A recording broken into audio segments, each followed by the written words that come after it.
Salud amigos, bienvenidos a un nuevo programa de ADN Buena Salud, donde vos sos el principal protagonista. ¿De qué manera te sumás a cada uno de nuestros programas? Con tus preguntas. Sí, las puedes mandar al número WhatsApp que aparece en pantalla o a nuestras redes sociales. Las puedes mandar de la forma que más te guste, escritas o haciendo un video, y lo vamos a ver aquí en el programa y tratar de dar respuesta junto a nuestro panel médico. En el programa de hoy nos vamos a meter en un tema que a veces es muy difícil de abordar, pero que es necesario. Y te estoy hablando del cáncer. Lo vamos a hacer a partir del cáncer de próstata, que es el cáncer más frecuente en el hombre y que sobre todo aumenta su incidencia a partir de los 50 años. Pero como todo cáncer, la detección precoz es clave y fundamental. Así que vamos a conocer en el programa de hoy signos de alerta, de alarma, que vos podés tener en cuenta para hacer el diagnóstico. ¿Qué es lo que tenés que saber? Lo vamos a resolver en el programa de hoy. Y además en el noticiero médico tenemos noticias que nos hablan de la hipertensión arterial, un factor de riesgo que podemos modificar como hemos visto en muchos programas anteriores. Pero hay factores que tenés que saber porque hay mucha confusión al respecto. ¿Y tus preguntas quién las va a responder?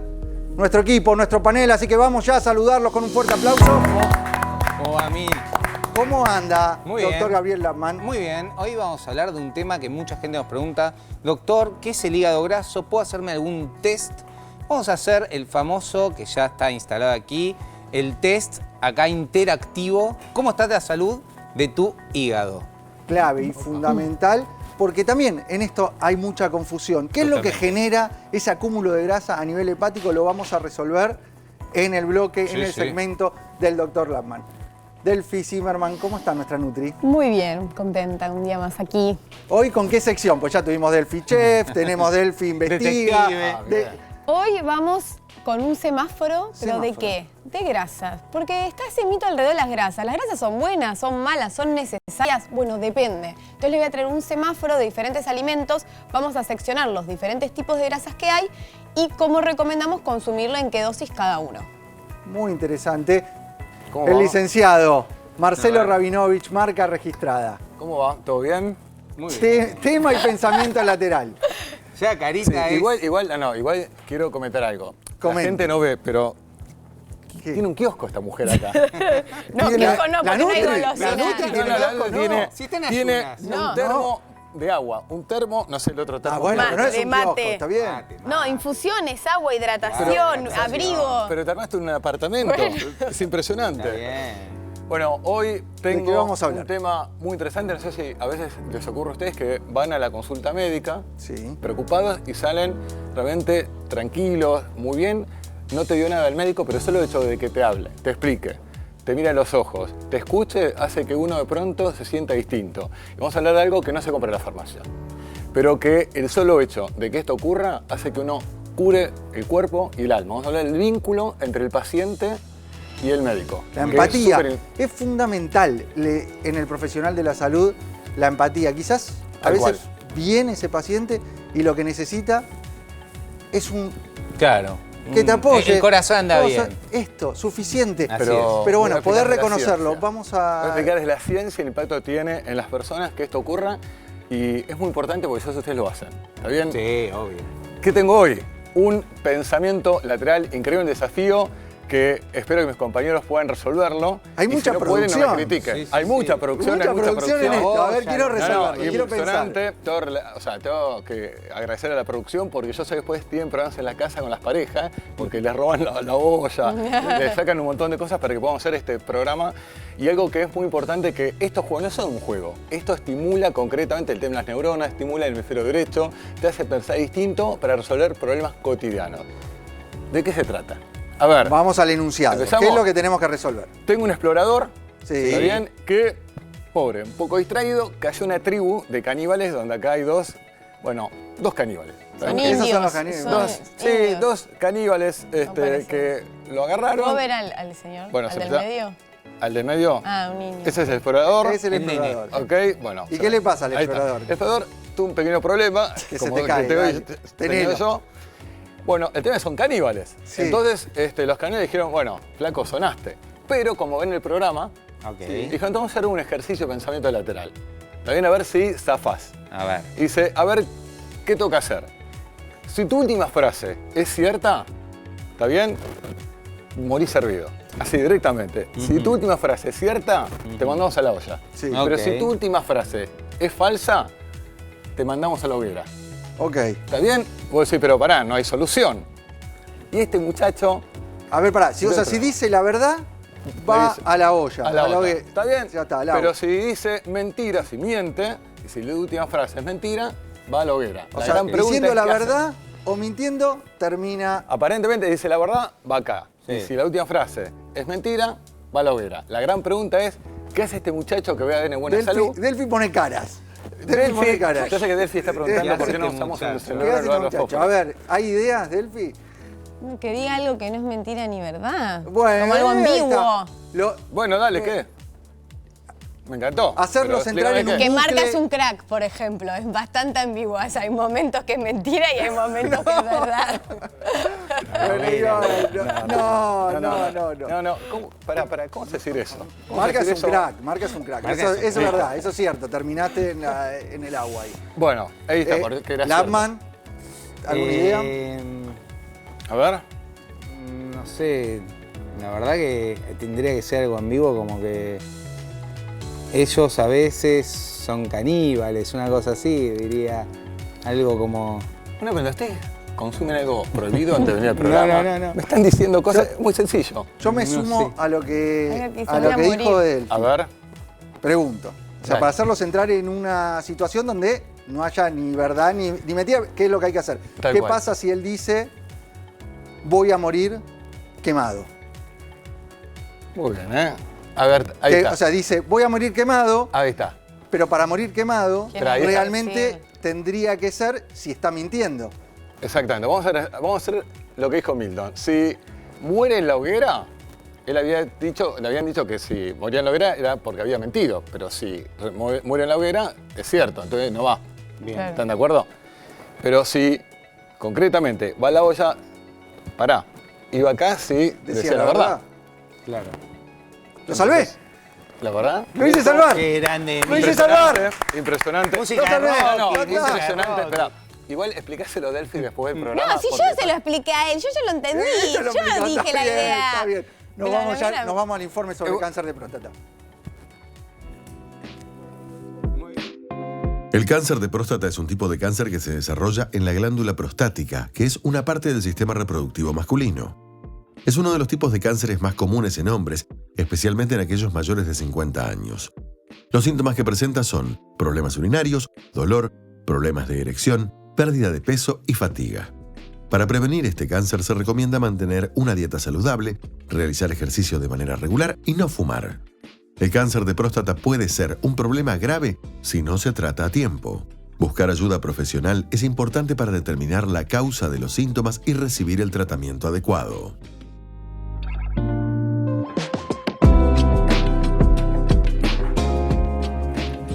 Y para abordar este tema, estamos en el piso ADN Buena Salud con el doctor Carlos Silva, que es médico oncólogo y director médico de LALSEC. ¿Cómo estás? Buen día, ¿cómo Muchas están gracias por ustedes? tu visita. Por favor, placer A ver, mío. ¿qué es LALSEC? ¿Qué es lo que hacen allí? Bueno, el ALSEC es la Liga Argentina de Lucha contra el Cáncer. Es una organización no gubernamental que ya tiene 103 años de vida. Es la segunda más antigua del mundo dedicado a esto. Y lo que hacemos allí es trabajar en las campañas de prevención del cáncer, entendiendo prevención por tanto prevención primaria, que es fomentar hábitos saludables y no exponerse a aquellos agentes que produzcan cáncer, como prevención secundaria, que es la detección precoz. ¿Por qué es tan difícil hablar de cáncer? Es difícil hablar de cáncer porque existen muchos mitos con respecto a ello. Por ejemplo, un mito típico es que el cáncer no tiene cura y en realidad la mitad de los pacientes con cáncer se van a curar. Otro que es una enfermedad rara. Tampoco 1 de cada 2 hombres o 1 de cada 3 mujeres, si viven hasta los 85 años, van a tener cáncer en algún momento de su vida. Ahora, si la mitad se va a curar, ¿cuál es el pasaporte para la curación? El pasaporte para la curación es tener hábitos saludables, como la licenciada mencionó recién, con respecto, por ejemplo, a la dieta, a la actividad física, como fue mencionado en el spot, y en aquellos casos que uno no sepa cuáles son los factores que los favorecen, no fumar, no tener sobrepeso, cuando uno no lo sabe, ir y chequearse, ¿no es cierto? O sea, tener detección precoz. No, la pregunta que uno se tiene que hacer es, ¿hiciste el chequeo que te corresponde? Bueno, dependerá de la edad y del sexo de la persona. En el programa de hoy estamos hablando puntualmente del cáncer de próstata. Y si hablamos de detección precoz para hacer prevención, ¿qué es lo que tenemos que tener en cuenta? Y hay que tener en cuenta en primer lugar que es un tumor sumamente prevalente, es el tumor más frecuente en los hombres, constituye el 20% de todos los cánceres en los hombres, para hacerse una idea. Y lo más importante es tener en cuenta que la detección precoz implica primero conocer cuál es la edad con más frecuencia, ¿no? O sea, la edad con más frecuencia de cáncer de próstata es entre los 55 y los 69 años y más allá de los 69 años. Y salvo que haya antecedentes familiares, en cuyo caso hay que pensar en edades más tempranas. Entonces, la detección precoz tiene que ver con a partir de los 50 años si no se tienen antecedentes familiares, a partir de los 45 si se los tiene, es hacer dos test muy simples. ¿Cuáles son esos test? Uno es el examen físico, que significa el examen digital rectal, más conocido como tacto rectal. ¿Por qué? Porque la próstata es una estructura que está en contacto con el recto directamente. Sí, es en la pared anterior del recto, entonces un tacto rectal simplemente puede alcanzarla y puede ser tan eficiente como para detectar lesiones que tienen 2 milímetros, pues generalmente se generan en la periferia de la próstata, o sea, introduciendo, o sea, haciendo el examen digital rectal. Y el otro test es el antígeno prostático específico, que es algo que se detecta en sangre, es un análisis que uno puede hacer en sangre y que dependerá de sus valores, la sensibilidad que esto tenga y si uno debe continuar con más, profundizando la investigación. ¿Hay síntomas que nos pueden alertar?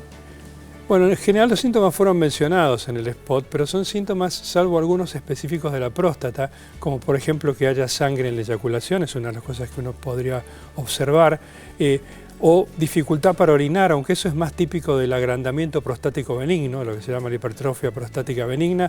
El cáncer de próstata en general no da síntomas en ese sentido porque se origina en la periferia de la próstata, no en el centro. Los otros son un poco más inespecíficos, ¿no? El adelgazamiento, el cansancio extremo, los dolores óseos, pueden aparecer en muchas otras patologías, por lo cual, de nuevo, y además cuando aparecen los síntomas es porque la enfermedad ya está muy presente.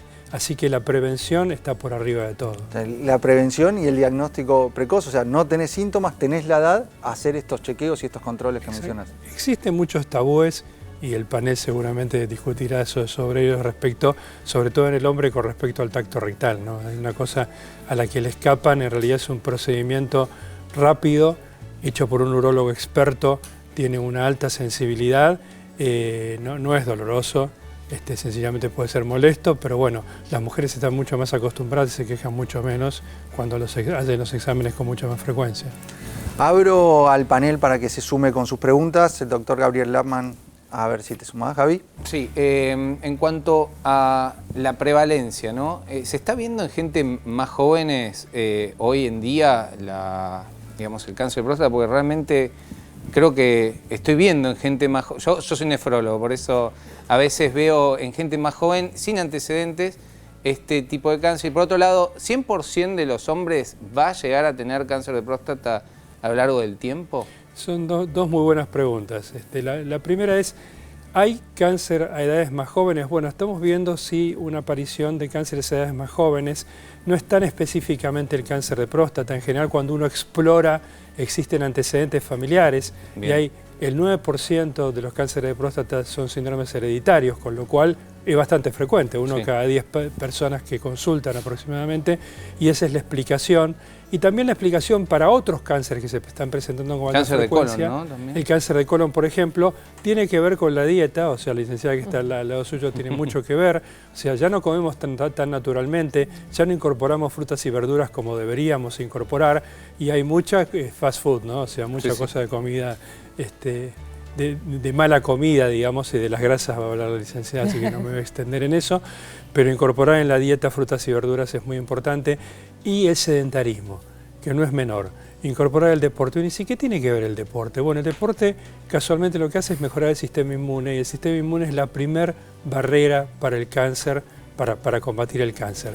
Y la otra cosa es la obesidad. Estamos en una epidemia de obesidad, en la Argentina es mayor del 50%, el sobrepeso, y la realidad es que la obesidad es un trastorno inflamatorio crónico. Eso quiere decir que el sistema inmune está desgastado por la obesidad, desgastado por el sedentarismo, y por dietas que tienen agentes carcinógenos, microprocesados, etc. Perfecto.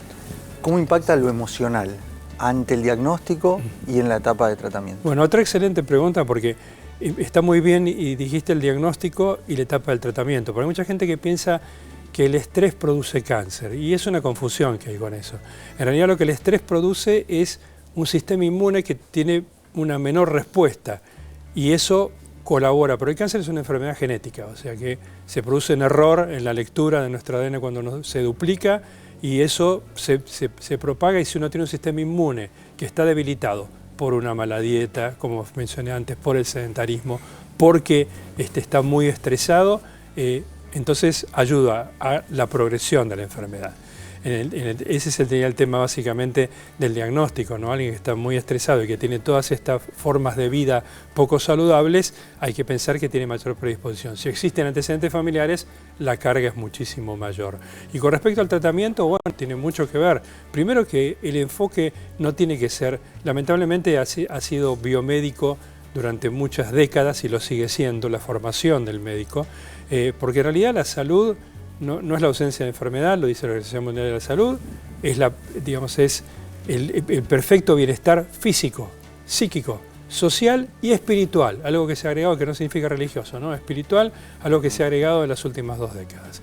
Entonces es muy importante. Para cerrar la nota, doctor Silva, me gustaría un mensaje final a quien del otro lado está cursando algún diagnóstico de enfermedad oncológica o que tiene que abordar determinados diagnósticos o exámenes a hacer y está con los nervios propios de este proceso hacia el diagnóstico. Bueno, no se puede evitar la incertidumbre y el temor, pero el primer dato es que la mitad de los pacientes con cáncer se curan.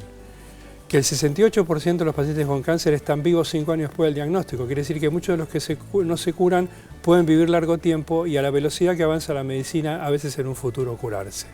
Ese es el dato. El otro dato es, te hiciste tu chequeo, lo que corresponde a tu edad. O sea, sos hombre, sos mayor de 50 años o mayor de 45 y tenés antecedentes familiares de cáncer de próstata, te hiciste el chequeo, concurrí a un urologo experto para que te haga el chequeo. Y el tercero es, tenemos que hablar de cáncer, porque es la única manera de salvarnos. Muchas gracias, doctor Carlos Silva, médico oncólogo, director médico del ALSEC. Y en este programa los protagonistas son ustedes con sus consultas que nos dejan al número de WhatsApp que aparece en pantalla. Vamos recibiendo sus videos, sus preguntas escritas y nuestro equipo trata de dar respuestas. A ver si aparece tu pregunta. Te quiero ver. Hola, buenos días. Soy Rose de Corrientes. Quisiera saber cuántos frutos secos se puede comer por día y cuál es el horario específico, ya sea de mañana, tarde o noche. Muchas gracias. Frutos secos, saludables pero adictivos. ¿Cuántos comer? Ahí está. Bueno, a ver, hay un tema con los frutos secos y me da el pie después al tema de las grasas, porque Bien. los frutos secos son una grasa que está en nuestra alimentación, ¿sí? Una grasa le vamos a poner, muy general, saludable, obviamente, pero como todo, siempre a su medida. O sea, ningún alimento por sí solo va a ser ni bueno ni malo, siempre tenemos que tener en cuenta el contexto. Entonces, nosotros piensen que tenemos ingestas de grasa durante todas las comidas, por eso hay que dividir las porciones. Si bien es individualizado, más o menos los frutos secos es entre 10 y 15 cada vez que queramos sumar esa porción. Entonces, mi tip para no pasarnos es nunca agarrarlo del paquete y siempre combinarlo con otros alimentos. Porque si yo tengo solo frutos secos, claro, posiblemente lo O sea, termina. no agarrar la bolsa, sino ya separarlos. En una preparación, por ejemplo, ponele que yo me voy a hacer mi merienda, Sí. me hago yogur, Yogur, le pongo media banana y le pongo el puñado, 10, 12 frutos secos. Guardo todo, me siento, me doy el lugar y lo como. No parado, no apurado. Si no tengo tiempo, al menos me llevo una banana y ya la porción de frutos secos. Entonces también lo combino.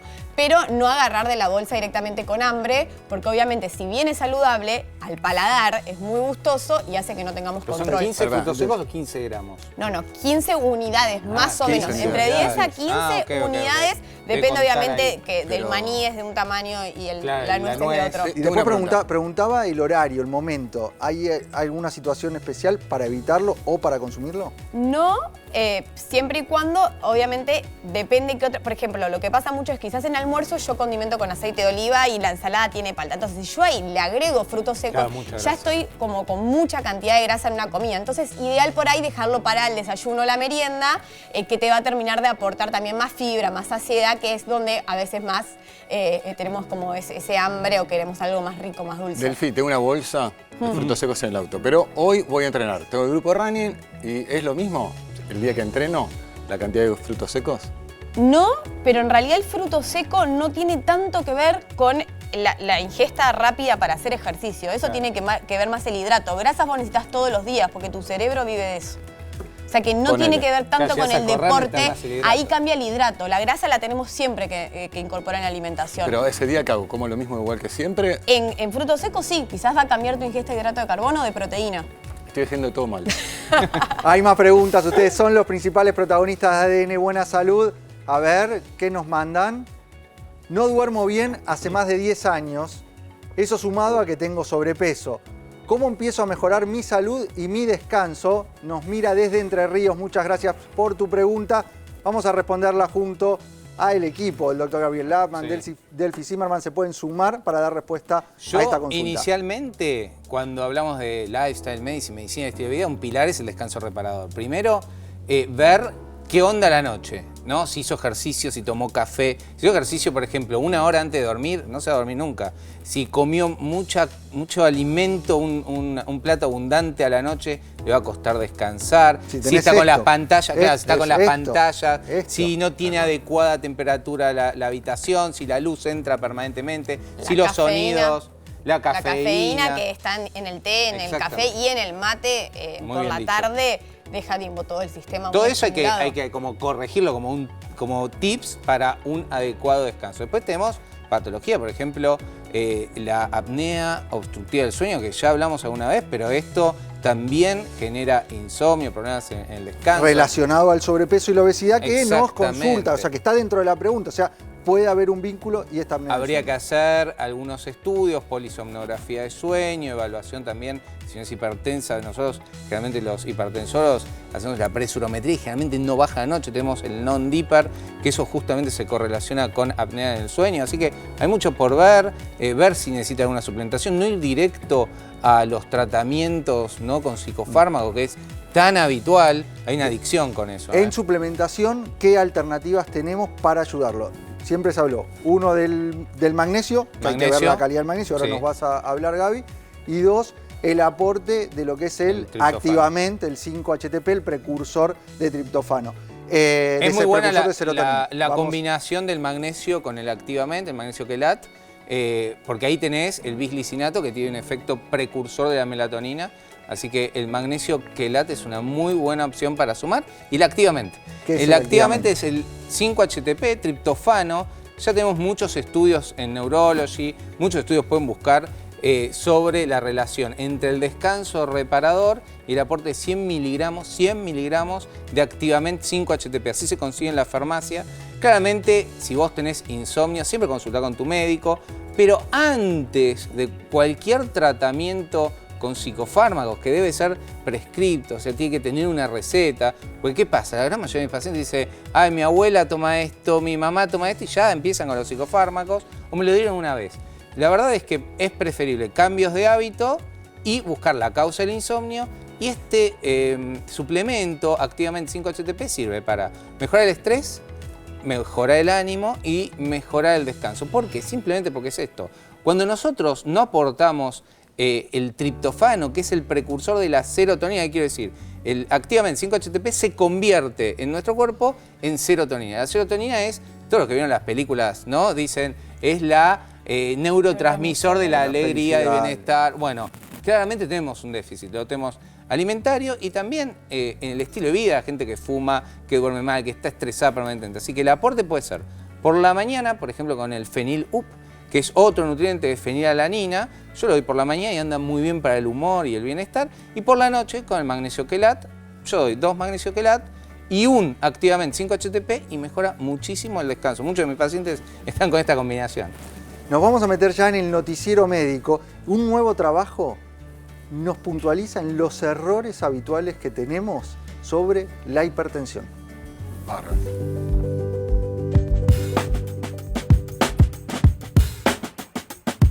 Una encuesta del Centro Annenberg reveló que el 37% de los estadounidenses cree erróneamente que la hipertensión siempre presenta síntomas como mareos o falta de aire, cuando en realidad suele ser silenciosa.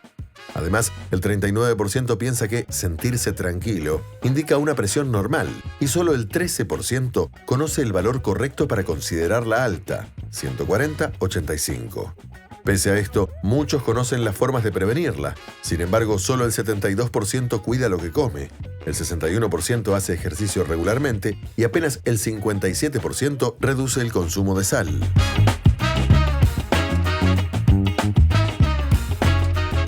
Errores de concepto que tenemos. Fíjate que casi la mitad de la población cree que la hipertensión da síntomas.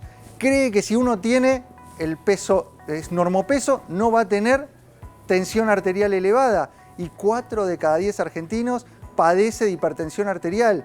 Y hay un subdiagnóstico. Gaby, esto es fundamental porque estamos hablando de un factor de riesgo modificable. Totalmente, Milton. La verdad es que cuando me formé en hipertensión arterial hace muchos años, se hablaba de el asesino silencioso. Y sigue estando vigente. ¿Por qué? Para la gente primero hay que diferenciar la hipertensión primaria o esencial de la hipertensión secundaria. Vamos a diferenciarlo. La hipertensión primaria, o sea, vamos a decir que la presión arterial está por encima de 140/90 en las dos, primaria y secundaria. Primaria es, mis padres fueron hipertensos, tengo los genes, la desarrollo por el estilo de vida. Epigenética, o sea, todo el estilo, como mucha sal, no hago ejercicio, tengo obesidad, tengo un montón de causas, genero hipertensión arterial. Ahora, la secundaria, la gente no lo conoce, pero yo veo muchísimo. Por ejemplo, problemas en la suprarrenal, lo que es el feocromocitoma, a veces hiperplasia suprarrenal congénita, problemas en las arterias renales, lo veo muy frecuentemente en mujeres jóvenes, son causas tratables. Ahora bien, ¿qué pasa con la hipertensión? Lamentablemente, el gran porcentaje de la población que hace, va, toma la pastilla, pero no está controlada. ¿Sabes la tasa de control que tenemos en Argentina? Y a nivel mundial es pésima, pero digo 4%. O sea, el paciente tratado no siempre es controlado. Después está la hipertensión oculta, te tomas en el consultorio, quizás te da bien, pero quizás tu variabilidad está en otros momentos del día. Hablamos de la apnea del sueño, que cursa con hipertensión nocturna. Entonces, ¿por qué es el asesino silencioso? La hipertensión arterial es la punta del iceberg. El complejo hipertensivo es el que nos preocupa. Por ejemplo, el daño renal, que se da segunda causa de ingreso a diálisis, hipertensión arterial. El ACV, la insuficiencia cardíaca. Mucha gente llega un día con, tengo un corazón grande, ¿qué onda? No, lo que tuviste es una hipertensión no controlada. Por lo tanto, conocer tus valores es clave. Llevar un estilo de vida saludable, mejor. Hay una dieta, DASH, Dietary Approaches to Stop Hypertension. Así es en inglés. O sea, cómo acercarnos. Hay un paper muy interesante que vi en la Universidad de Harvard, que dio un curso, que dice Non-Pharmacological Approach. O sea, ¿cuál es el approach no farmacológico? Y uno, la dieta. Baja 11 puntos la presión arterial. El ejercicio, baja 5 puntos la hipertensión arterial. Reducir la sal, el sodio, eso baja muchísimo, 6 puntos la hipertensión. Subir el potasio en la dieta, lo que está en la fibra. Así que realmente hay mucho por hacer, mucho por reconocer y conocer nuestros valores. Tomarte por lo menos una vez al año y saber cómo está tu presión. Eso es clave, conoce tus valores. Si no sabes tus valores de tensión arterial, es momento que te midas, que generes la consulta con tu médico para controlar tus valores de tensión arterial. Nos vamos ya a un corte, pero enseguida volvemos con más ADN Buena Salud.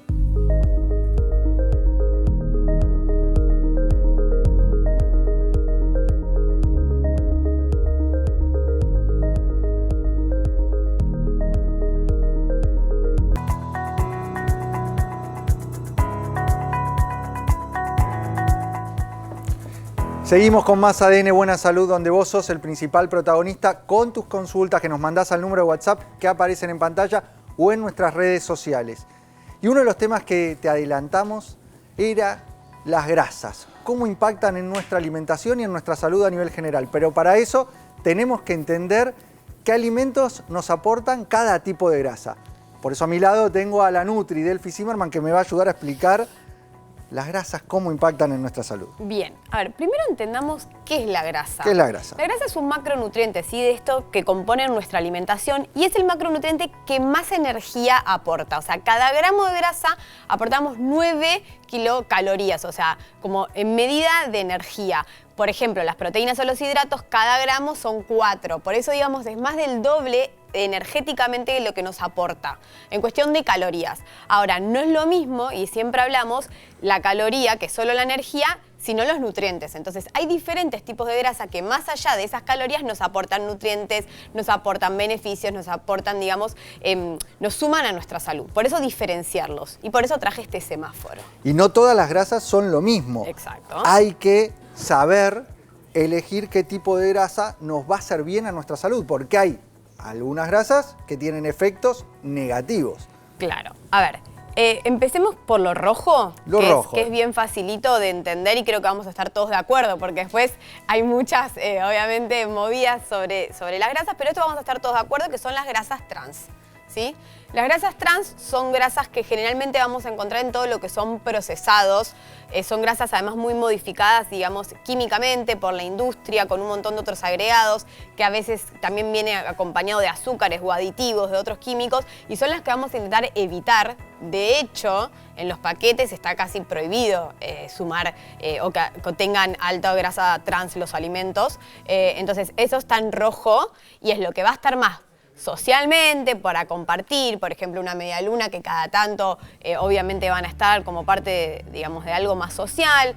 Las galletitas lo mismo, o sea, intentar bajarlo y sobre todo a los chicos, imagínate que estamos haciendo una grasa que no está tan buena, que es perjudicial para la salud, que aumenta el colesterol, el malo, digamos, en sangre, vamos a intentar evitar. ¿Sí? Entonces, más social y muy pequeñas cantidades. Esa cero, hay que eliminarla totalmente. Para hacértelo fácil también, es la grasa vegetal, cuando se solidifica, cuando se hace dura, ahí tenés grasa trans. Eso es grasa. La famosa margarina. La margarina. Todo ese tipo de grasa sabemos que tiene todos estos efectos que nos está marcando la Nutri y que además nos oxida. Por eso es malísima y por eso las regulaciones nos están marcando que la tenemos que sacar y eliminar. 0 tiene que ser nuestro aporte de grasas trans. Exacto. Más que nada, digamos, en un plan de alimentación diario es evitarlas, porque después socialmente por ahí estén, o sea, sí, siempre va a estar esa flexibilidad, pero no son buenas, o sea, eso está bueno, o sea, siempre aclarar y dar, digamos, el consejo. Después, cada uno obviamente va a hacer lo que puede, pero desde la salud de un nutricionista y un médico no se recomienda. Sí, pero viste, siempre hubo ese concepto de que como era vegetal, o surgía de lo vegetal, la margarina, es más saludable. No, porque hay mucha gente que cree que la margarina es saludable porque proviene vegetal. Y no. No. Tiene grasas trans, por eso es algo que vamos a intentar evitar. Después vamos a lo que está en amarillo-naranja. ¿Qué pasa acá? ¿Qué vamos a tener en amarillo? O sea, lo tenemos atrás, mirá. Primero grasas trans, dijimos todo lo que son procesados, margarinas. Segundo, tenemos grasas saturadas. Y acá, ¿por qué está en amarillo? Porque es esto que genera dudas si la grasa saturada sí o la grasa saturada no. ¿Dónde encontramos las grasas saturadas? Esto es lo que es la grasa animal, en las carnes, en el pollo, en los quesos, en los fiambres. Por ejemplo, el aceite de coco es una grasa saturada. Dentro de los vegetales, el aceite de coco aporta grasa saturada. 80% de grasa saturada. Ahora, ¿qué pasa con esto? Como todo, la grasa saturada es a medida. En exceso es que va a subirse al lado rojo, pero medido está bien y es parte de nuestra alimentación porque, sobre todo las personas que tenemos una alimentación variada, que consumimos proteínas animales, con eso viene algo de carga de grasa saturada y balanceado va a estar bien, ¿sí? Pero por eso está en amarillo. O sea, el problema es el exceso y si tenés algunos factores de riesgo asociados particulares en los cuales también tenés que ir reduciendo al máximo las grasas saturadas. Pero si no, está en un intermedio y está dentro de alimentos variar, reales. Por ejemplo, no comer carnes rojas que quizás tienen un poco más de grasas saturadas que otras carnes, sino variar. Un día como carne roja, un día de pescado que tiene mejores grasas, otro día de pollo y así. Siempre que variemos y que además sumemos, y esta está, las grasas buenas para balancear, va a ser, digamos, súper equilibrada la alimentación. Quiero llegar a lo verde, lo que sí es recomendable, lo que necesitamos para nuestra salud, y entramos con las grasas insaturadas. Exacto. Las grasas insaturadas, que tenemos las mono y las poliinsaturadas, esto es algo medio químico, en realidad la diferencia es la cantidad, digamos, tienen unos palitos las grasas. Para hacerlo fácil, los omegas. Claro, entonces mono es que tiene uno solo y poli es que tiene más y eso lo hace más flexible. Por eso la grasa saturada, que no tiene ninguna, es bien dura, la manteca solidifica, la grasa vacuna es dura, es sólida. En cambio, las grasas mono y polisaturadas son más flexibles, por eso las vemos líquidas a temperatura ambiente. Bien, entonces dentro de esto tenemos las monoinsaturadas, que por ejemplo tenemos el aceite de oliva, la palta, que son beneficiosas para la salud, pero las que más beneficios tienen y las que vamos a poner en verde brillante, en realidad son las poli y principalmente el omega 3. Dentro de las grasas poliinsaturadas tenemos el omega 3 y este es el nutriente que tiene efecto en lo que es bajar la inflamación, todo lo que explicaba el médico al principio del programa, que eso de que genera que el sistema inmune esté como alterado y no pueda defenderse bien o pueda predisponer a enfermedades tal como el cáncer, bueno, lo que ayuda a mejorar ese sistema inmune es el omega 3. El omega 3, ¿y dónde lo encontramos? El omega 3 lo vamos a encontrar, por ejemplo, en pescados grasos, tipo el salmón, algunas semillas y frutos secos, pero es un tipo de omega 3 que no convierte, digamos, a lo que realmente necesita nuestro cuerpo, que es el ALA, y el EPA y DHA principalmente en nuestra alimentación está bajo. ¿Por qué? Porque no consumimos pescados grasos en el día a día, que es la fuente principal de omega 3. Entonces ahí que está la otra variable y lo vamos a poner acá como parte de la alimentación porque siempre hablamos del complemento de todo, o sea, una dieta variada, ejercicio, descanso y obviamente los nutrientes que nos llevamos a cubrir con la alimentación. Y acá tenemos dos fuentes diferentes de omega 3, que es el Caps Krill, que es omega 3 proveniente de krill, que es un crustáceo chiquitito, pero chiquitito y potente, porque tiene no solo buena cantidad de EPA y DHA, que es estos ácidos grasos que convierten en buen omega 3, sino que además tienen astaxantinas. Y esto es un antioxidante que no solo protege el aceite, sino que a nosotros también nos da beneficio antioxidante, o sea, protege nuestras células. Es súper importante, además tiene mucho beneficio también en lo que es la piel, el dolor articular, o sea, más allá de la salud cardiovascular, beneficios funcionales. El omega 3 dentro del krill es una fuente que nuestro organismo lo puede aprovechar muy bien por todos estos activos y estos componentes que están más allá del omega 3 que tiene el aceite de krill. Entonces, al absorberse mejor, tiene ese efecto todavía más potente antiinflamatorio que tiene el omega 3. Después tenés la fuente de pescado, que en suplementos. Hablamos, ya dijimos que la fuente ideal de aporte de omega 3 es el pescado fresco, el pescado grasoso que tenemos en nuestra mesa. Trucha, salmón, atún, lomo, bacalao, sí, pero lomo de atún. Que no confundan, porque eso pregunta mucho. No la lata de atún, sino el lomo de atún es el que termina teniendo fuente de omega 3. Por eso es que la mayoría, al menos de mis pacientes, tengo que suplementar y complementar con o Caps Krill o Menacor, que eso depende de cada caso. El Menacor es una suplementación de omega 3 a partir del pescado, pero acá es algo que tenemos que marcar y que es muy importante. Cuando suplementamos omega 3 de pescado necesitamos que se den algunas características, que sea de muy alta concentración, es decir, que nos aporte más de 600 miligramos de EPA y DHA en la porción, que tengan un equilibrio y que tengan un certificado, que es el certificado IFOS, que nos garantiza que ese omega 3 no tiene trazas de metales pesados. Eso es clave porque uno de los grandes problemas con el pescado es el mercurio. La contaminación, sí. Por eso siempre hablamos, digamos, que todo tiene que ser en equilibrio, porque no todas las fuentes, no todo el sistema de producción me da los alimentos tan frescos y reales como era antes y tenemos que a veces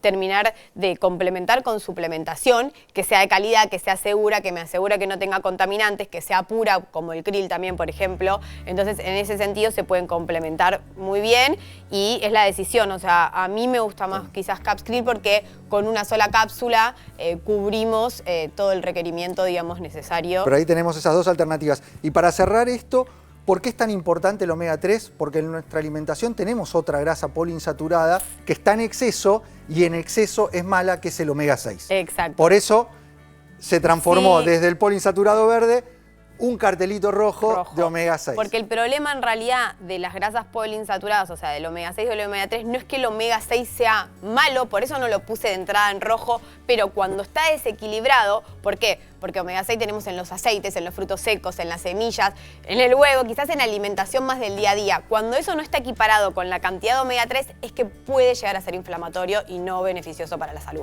Cerramos el segmento, simplemente te dejo un dato. En nuestra alimentación consumimos más de 25 veces omega 6 por sobre omega 3, por eso es tan importante aumentar el consumo de omega 3.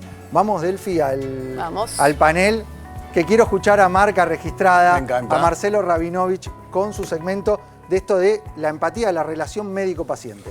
De lo que quiero hablar es que no lo conseguís en la farmacia, no es un remedio, pero tiene impacto en la recuperación del paciente, que es el vínculo. El vínculo. El vínculo, y esto me parece sumamente interesante, que nadie puede negar que la medicina está sufriendo una innovación increíble. Por ejemplo, he visto en Estados Unidos intervenciones quirúrgicas hechas con robot.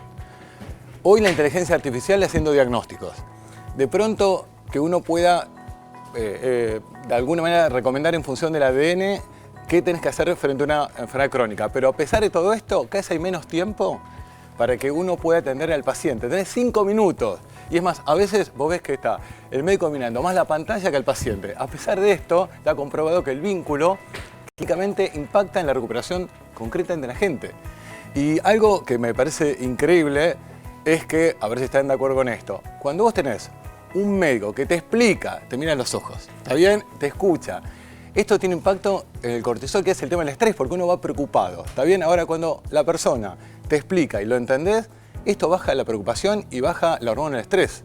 Es más, tiene impacto en lo parasimpático, ¿está bien? En todo el sistema nervioso, que hace que uno esté mejor predispuesto concretamente a lo que es el tema de la recomendación del médico. Es más, hay estudios que muestran, y Milton, el otro día estamos hablando sobre este tema, que es el efecto placebo. Por ejemplo, ¿qué es el efecto placebo? Si yo soy un médico y le recomiendo a Delphi que tome esto, que en realidad es agua, pero que yo le digo que esto, confío en mí que le va a hacer bien, tiene impacto del 60% en la recuperación de Delphi. ¿Pero por qué? Porque es una expectativa positiva de que ella se va a recuperar, pero ¿por qué? Porque confía en mí. Es más, yo estuve en el Garraham trabajando en la escuela, en la casa Garraham, con chicos que tenían cáncer. El hecho que los médicos vayan con un delantal coloreado, hacíamos actividades, hacíamos un juego donde la idea era poner ahí el cáncer con pelotitas de tenis, tirarle. Bueno, todo esto tiene impacto en la recuperación de los chicos. O sea, es increíble todo lo que es la parte psicológica que tiene esto. Y aparte es más, en España hay un programa que dura 3 meses que le enseña a los médicos, escuchen esto, a comunicarse empáticamente, a hacer vínculo, porque no es un cuerpo, es una persona. Bueno, con esto redujeron un 40% las quejas de los pacientes, que no era por lo técnico, era por la actitud del médico. Es más, antes vos hablabas del tema de la gente soberbia. Bueno, esto la verdad tiene impacto en el paciente, pero obviamente lo que sí es interesante es que uno pueda tomar conciencia de esto, porque cuando lo haces bien, y aparte no cuesta nada, el impacto es enorme. Es más, ahí hay unas placas que justamente a ver, vamos a las placas para sobre marcar este tema. esto que nos está contando Marca. ¿Está bien? Fíjense, Dice la relación médico-paciente. totalmente. Y si uno es escuchado por el profesional, tiene distintas ventajas a nivel psicológico. Aumenta la confianza. A nivel emocional, disminuye el miedo y la ansiedad. Y a nivel físico, baja el cortisol, baja el estrés, que es lo que nos está contando Marcelo Rabinovich. Pará, y algo que es interesante, cuando no existe ese vínculo, ¿qué impacto tiene entre nosotros? Y yo dudo, el médico, voy a buscar en internet o en ChatGPT si lo que me dijo es cierto o no. No le pregunto lo que no entiendo y además hasta termino abandonando concretamente el tratamiento. Y no estamos hablando de la calidad médica, estamos hablando de la relación entre el paciente y el médico. Esto para mí es importante. Ojo, también hay que reconocer que los médicos están hoy, la verdad, están quemados. Tengo una pregunta para vos, no sé si lo viste en el estudio. ¿Hay una diferencia entre la consulta presencial y virtual para esta empatía y para esta relación o para la adherencia, por ejemplo, de los profesionales con los pacientes? Sí, totalmente. O sea, es mucho más práctico, obviamente, el tema de la telemedicina, pero la verdad que hay algo que se rompe. La pantalla, la verdad, tiene una separación entre el paciente y el médico que es real, y en el tema de la psicología mucho más. Pero la verdad que es interesante la posibilidad de que uno pueda tener esto, de poder hablar unos minutos antes. Mirá, una tontería, que yo me puedo acordar el nombre de Delphi. Que cuando Delphi llega, yo le puedo preguntar cómo le fue, de acuerdo a lo que me contó la última vez. Esto, ¿sabes qué genera?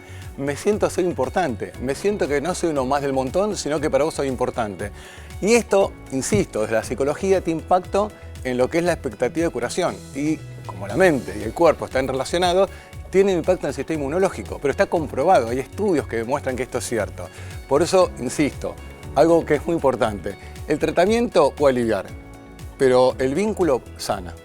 A ver, ¿qué es lo que pasa entonces si el médico no toma en cuenta esto que nos está contando Marca? Hay unas placas que creo que marcan cuando no se da esta relación, Exactamente, este cuando hay vínculo de médico-paciente. A ver si está ahí la placa. Ahí está. Cuando no hay vínculo, cuando no se genera a nivel psicológico, aparece la desconfianza en el diagnóstico. A nivel emocional aumenta el miedo y la ansiedad. A nivel físico hay menor adherencia al tratamiento. Vos sabés que en Estados Unidos hicieron un estudio sobre los juicios a los médicos. Vos suponés que el juicio obviamente lo tiene la gente que recién comienza o el tema de la medicina. No, eran justamente la gente que tenía más trayectoria, pero se habían vuelto soberbios, pero no generan vínculo. Entonces, insisto, simplemente 3 cosas. Explica, porque si no es el mal del conocimiento. Como vos la tenés clara, crees que el paciente también. Explica claramente qué es lo que ocurre, miralo a los ojos y también escuchá. Porque juro que con esas 3 pequeñas cosas automáticamente mejora el tratamiento. Tiene impacto directo en la expectativa de la gente. Como bien decía Delphi, si puede ser presencial, mucho mejor. Y si tiene que ser virtual, bueno, tengamos en cuenta que la pantalla te limita, pero obviamente podés también hoy aprender a cómo comunicarte empáticamente, que significa simplemente ponerte en los zapatos del otro.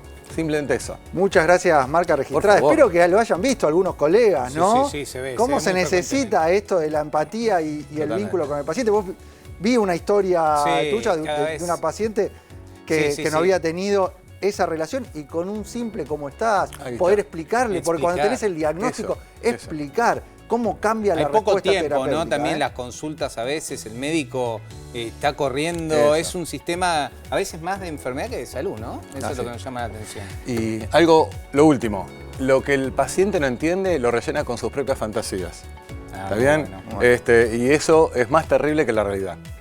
Vamos a desarrollar, Gaby, el test de cómo está tu salud hepática, cómo está ese hígado, qué tan importante es, ¿no? Porque cumple muchísimas funciones. Muchas funciones, el hígado tiene efectos a nivel de todo nuestro organismo y cuando lo tenemos afectado, lamentablemente podemos sufrir de hígado graso, incluso ir avanzando a una enfermedad más avanzada como la cirrosis, ¿no? Que nos preocupa muchísimo a los médicos. Así que vamos a hacer un test, tenemos placa. El hígado graso, que es uno de los cuadros más prevalentes en la actualidad. Yo creo que es enorme, cada vez veo más, casi todas las ecografías hepáticas que pido tienen hígado graso, eso es algo... Esteatosis, cuando se fijan en la ecografía dice esteatosis grado 1, esteatosis grado 2, esto se llama esteatosis moderada, eso es lo que se ve en el hígado graso si te hiciste una ecografía. Pero podemos hacer un test casero que vamos a ir viendo a ver qué onda, cómo podrías llegar a tener vos riesgo de hígado graso. A ver, vamos con la primera. Vamos con preguntas que ustedes van a responder con sí o no. Si responden que sí, suman un punto. Después vamos a evaluar el resultado de acuerdo a los sí que tuviste. A ver, vamos con la primera. ¿Tenés sobrepeso o grasa abdominal? Bueno, fíjate si vos tenés sobrepeso, obesidad y si eso se asocia. ¿Por qué? Porque si está predominantemente a nivel abdominal. Sí, eso tiene una relación muy lineal con el hígado graso. Claramente ese depósito de grasa también fue una dieta quizás muy occidental, lo que yo llamo dieta DAM, dieta argentina mediocre. Mirá qué buen dato, ¿eh? Está interesante. La dieta argentina mediocre con mucho ultraprocesado, con exceso grasa, de azúcar. Sí. Porque una de las cosas ese que hay que tener en cuenta... desbalance que contaste la otra vez, en el bloque anterior, 25-1, es fuerte, ¿eh? Esa es la diferencia de grasas, pero el acúmulo de grasa a nivel hepático se da fundamentalmente a partir del exceso de azúcar, que es otro de los factores que tenés que tener en cuenta. Así que la primera pregunta, obesidad central. Exacto. 2, esto es muy frecuente, muy culturalizado. ¿Tomás alcohol más de 2 veces por semana? Mis pacientes, yo te digo, en general, empiezan con una copita, acá estamos, pero esto... 2 copas a la semana, ya me está... O sea, si acompañas la copa con la cena, el vinito en la cena... Ya está. Estás todas adentro, las noches cena con vinito... No, 2 veces por semana. Directo al hígado. ¿Te sentís con fatiga? O sea, no dormís bien, acá tenemos para descansar, fatiga sin causa... no tenés energía, puede faltarte vitaminas, puede faltarte un montón de cosas, pero es sugestivo también de problemas hepáticos, hígado graso. Y después, por ejemplo, esto es la dieta, ¿no? La dieta que dijimos, exceso de ultraprocesados. Y después te hiciste un laboratorio, una ecografía, y ahí te dijeron que tenés puntualmente hígado graso, o tenés las enzimas hepáticas aumentadas, por ejemplo, las GPT, GOT, FAL, son algunas que nosotros solemos pedir y pueden estar elevadas. O sea, con un análisis de sangre podemos ver las enzimas que se generan a nivel hepático. Y además, con una ecografía, un estudio de imagen, podemos saber cómo está ese hígado. ¿Lo hiciste? ¿Te estás controlando? Esa es la pregunta. Si respondés que no hay, que las enzimas hepáticas las tenés elevadas, sumás un punto. Un punto. Así que vamos con la placa a ver cómo le dio a todos. ¿Ya está? ¿Hicimos las 5 preguntas? Hicimos las 5 preguntas. Decimos, si tenés 0 a 2, es buen estado hepático, vamos a decir. 3, posible hígado graso funcional. Y 4 a 5, sospecha de hígado graso y función hepática. Así que, bueno, hay que ver. O sea, si te dio 4 o 5, la consulta. La consulta. Y siempre. Cambio de hábitos, porque Ejercicio dijiste, físico, mejoramiento de la dieta, eliminar el alcohol, descenso de peso, sacar los hidratos de tipo refinados. Nunca sacaría los hidratos complejos porque son muy buenos, pero digo, el exceso de esto, ¿no? Galletitas, bizcochitos, facturas, todo eso te va directo al hígado. No es tanto las grasas, sino el azúcar, ¿no? Clarísimo, Gaby, ya sabés la importancia del estilo de vida para cuidar tu hígado, que es un órgano fundamental por todas las funciones que tiene. Pero ustedes son los principales protagonistas de ADN Buena Salud con su pregunta que aparece en pantalla porque el sistema la va seleccionando. A ver, tengo depresión, pero mi familia no me ayuda. ¿Qué puedo hacer? Igual me levanto, cumplo con todo, pero no doy más. Necesito ayuda. Gracias. Bien. Bueno, la verdad que es muy valiente en el poder escribir esto. No es fácil para la familia también cuando uno tiene una persona depresiva, pero ¿qué es la depresión? Porque a veces la gente lo confunde el tema de la tristeza. Y siempre lo comparo con una cuestión es que esté un día nublado y llueva un poco, pero después sale el sol. En cambio, la depresión es como que está todo el tiempo lloviendo. Y lo que te quita, la verdad, es el deseo, las ganas de... Es muy importante, bueno, número uno, que cuando esto ocurre, primero reconocerlo, porque la verdad que a veces nos cuesta reconocer cuando alguien de la familia tiene depresión. ¿Por qué? Porque también a uno lo pone en una situación que uno no sabe qué hacer, porque uno supone que es un tema racional. Claro. Pero acá está bueno porque consulta, dice, no me están ayudando, pero intento salir adelante, ya nos manda el mensaje a nosotros, seguramente está Totalmente. Consultando con algún profesional, que ese es un factor clave. Es clave, pero esto que estás diciendo, está pidiendo ayuda. Está pidiendo ayuda a una persona que puede justamente, un profesional que puede hacer un buen diagnóstico y puede acompañarlo. Ahora, no es fácil para la familia. La verdad que no es fácil porque lo que uno intenta fácilmente es que desde lo racional dice, bueno, pero pará, pero bueno, vamos a caminar, pero escuchá, pero podemos salir el fin de semana. Y vos ves que del otro lado no tengo ganas, no, bueno, déjame, quedo en la cama. Entonces, número uno, como bien dijo Milton, es la consulta con el profesional, un buen diagnóstico. A veces hay medicamento que te permite lograr que uno pueda empezar el tratamiento. Repito, ojo con el tema del medicamento que no tape el síntoma. Lo que es importante es que pueda crear las condiciones para que después el profesional, el psicólogo, pueda entender por qué, cuál es la causa. ¿Está bien? Y la verdad que yo sugiero que también la familia consulte con el profesional para también entender cómo podemos acompañar. Repito, lo más difícil para la familia, ¿saben qué es? Aceptar que hay alguien enfermo en la familia. Sí, pero sí, es un tabú en realidad con la salud mental que creo que es importante porque cuando viene un familiar y dice, ay, me dio el colesterol alto, tengo alterado una hormona y tiene que medicarse para volver a regularlo, lo aceptamos o lo tomamos de una manera. En cambio, cuando es de salud mental, que es lo que tenemos que bajar a terreno, también hay una desregulación hormonal de neurotransmisores que con terapia, como en la salud, digamos, que siempre es la alimentación, la prevención, acá hay un montón de cosas desde el lado terapéutico y psicológico y a veces medicación para también regularlo también es válido y poder empezar a entender que es una enfermedad más. Es una enfermedad y algo muy importante. Una cosa es decir tengo depresión y otra cosa es soy depresivo. Ojo con esto porque cuando uno estigmatiza y esto es parte de tu identidad, no lo terminas más. Y lo último, la complementariedad entre el profesional médico y el psicólogo. Está bien, tiene que ir de la mano. Es fundamental porque a veces trabajan en forma totalmente independiente y uno no tiene idea qué hace el otro. ¿Está bien? Así que felicitaciones por pedir ayuda. Es lógico el tema de la familia tiene que hablar con el profesional cómo poder acompañar esto y como bien dice Delphi es no estigmatizar, ¿está bien? Es difícil, pero no es imposible. Clarísimo, marca registrada, se nos está yendo el programa. No. ¿Se fue la hora? Sí, no. Ya está, sí, pasa rápido. Pero hay frases finales. Hay frase final. A ver. Si el proceso es duro, es porque grandes cosas vienen. Si el proceso es duro, grandes cosas vienen. Me gusta. Hay que prepararse. Me gusta. Todo cuesta. Todo hay que cuesta. remar, Hay que pero remar. se viene.